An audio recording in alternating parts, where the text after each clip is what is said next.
ډیرو ښاغلو لیدونکو د ورډ اف ویزډم یا د پوهې نړۍ یوټیوب چینل او فیسبوک پاڼې ته مو زه حسیب الله سنگین په نیکو هیلو او سلامونو هرکلی کوم.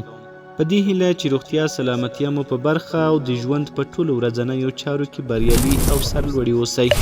قدرمنو لیدونکو، د تیرو خپرونو په دوام نن غواړو تاسو ته د آیرست یا نړۍ بام په اړوند ځینې حیرانونکي معلومات وړاندې کړو. هیله ده تر پایه مو ملتیا وکړئ. د آیرست دنګه څوکه. آیرست یعنی د نړۍ بام چې د ځمکې پر سر تر ټولو لوړه څوکه ده، د الله جل جلاله د قدرت، عظمت او جمال یوه نه تمامیدونکې نښه ده. دا نه یوازې د طبیعت تر ټولو لوړ شاهکار دی، بلکې د ایمان، همت، استقامت نښه او د مؤمن زړه ته د عبرت، تفکر او تواضع پیغام رسوي. کله چې انسان د سترې او دنګې څوکې ته سترګه نیسي، نو د خپل ضعف او د الله جل جلاله د بې پایه ځواک ژور ادراک کوي.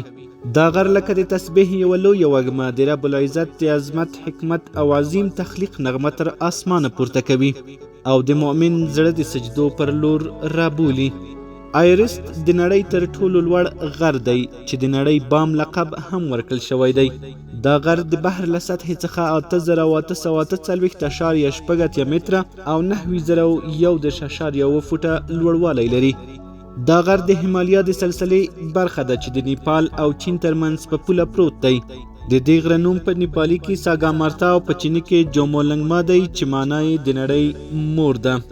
آیرست لومړی ځل په 1855 میلادي کال کې د برتانوي نقشه کښ لخوا کشف او د جورج آیرست په نوم چې برتانوی جغرافیه پوه ونومول شو.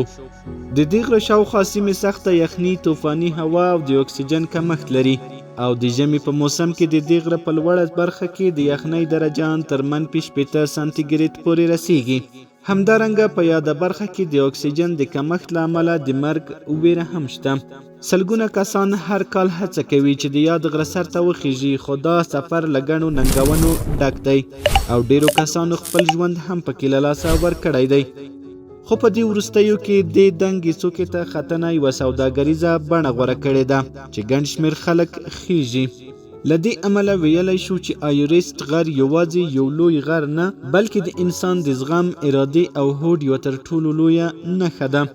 د دې غره ختنه یو فزیکي او تاریخي بریا ده، خو له احتیاط او چمتووالي پرته دا کار ډیر خطرناک دی. د آیرست د غره 4 تخنیکي لارې عبارت دي له: لومړی، سویل څنډه یعنی د نیپال خوا. دا تر ټولو عام او خوندي مسیر ګڼل کیږي.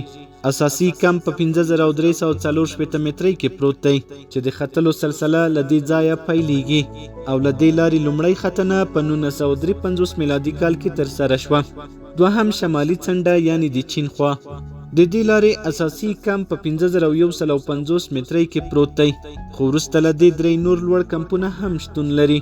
دا لاره ډیره یخه هوا، سخت بادونه او ځینې نور تخنیکي خنډونه لري، خو دا چې تر ډیره په دې لاره د واورې ښویدنه نشته، له دې کبله د ختلو لپاره مناسبه ده.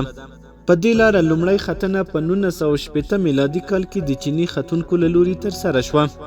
دریم، ختیځه څنډه د نیپال خوا. دا لاره ډیره عمودي، یخه او د واورې ښویدنې خطر لري. په دې لاره د ژغورنې امکانات ډیر کم دي. د دې لارې هوا بیخي بدله او مسیر یې له ستونزو ډک دی.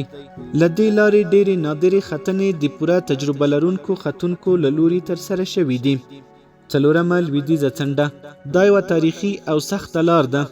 دا ځکه چې د نورو ستونزو سربیره د واورې شدیده ښویدنه لري. په دې لاره ختل ځانګړي تخنیکي مهارتونو ته اړتیا لري. له دې لارې څخه لومړی ختنه په 1963 میلادي کال کې د امریکایانو له لوري ترسره شوه. په دې وروستیو کلونو کې د نیپال حکومت آیرست ته د ختلو په جوازونو کې د ځینې بدلونونو وړاندیز کړی دی. د نوې مسودې له مخې ختونکو ته به اړتیا وي چې له آیرست مخکې یو بل 3000 فوټه لوړ غر ته وخیژي. دا اقدام د کم تجربه ختونکو او د مرګ ژوبلې کچې د راکمولو په موخه شوی دی. همداراز د جواز فیس به هم تر یوې اندازې لوړ شي.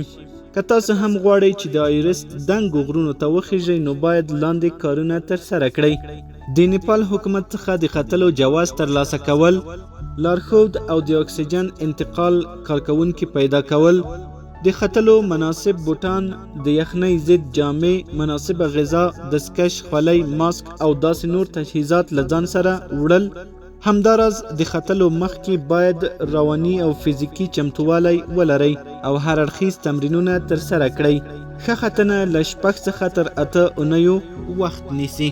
قدرمنو لیدونکو، په دې هیله چې د آیرست دنګې څوکې په اړوند مو ډېر څه زده کړي وي. تر بیا چې زه حسیب الله سنگین ستاسو درانه چوپړ ته له نوو معلوماتو سره حاضرېږم، تاسو په لا یزال څښتن سپارم. ژوند مو نیکمرغه.